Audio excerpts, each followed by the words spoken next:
ஓம் நமோ நாராயணாய நமக. ஸ்ரீ மகாலட்சுமி நமக. நான் தலவனத்து ஜோதிடம் சார்பாக ஜோதிடர் ராஜகோபால் அவர் பேசுகிறேன். இன்று சூரசம்ஹாரத்தை பற்றி பேசலாம் என்று இருக்கிறேன். அதாவது திருச்செந்தூர் கடற்கரையிலே, அதாவது இரண்டாம் படை வீடாகிய திருச்செந்தூரில் முருகப்பெருமான் சூரனை வதம் செய்த நாள்தான் சூரசம்ஹாரம். இன்று திருச்செந்தூரில் சூரசம்ஹாரம் மிகவும் சிறப்பாக விமரிசையாக நடைபெற்றது. அதை போல இல்லாமல் முருகனின் அறுபடை வீடுகளில், அதாவது திருத்தணி தவிர மீதி எல்லா வீடுகளிலும் இந்த சூரசம்ஹாரமானது மிகவும் சிறப்பாக நடைபெற்றது. இதை ரசிகர்கள் அனைவரும் கண்டு களித்திருப்பார்கள். மக்கள் அனைவரும் அரோகரா அரகரா என்று சத்தம் போட்டு மிகவும் சந்தோஷமாக கொண்டாடினார்கள்.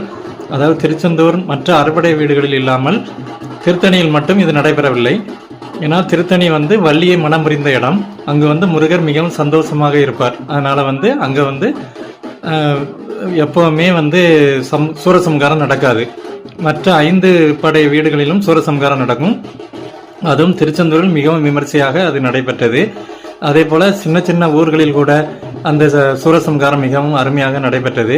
என்னுடைய ஊரான முகப்பேரிலும் அது அன்பாக மிகவும் விமர்சையாக நடைபெற்றது. அதனை நான் வீடியோவாக எடுத்துள்ளேன்.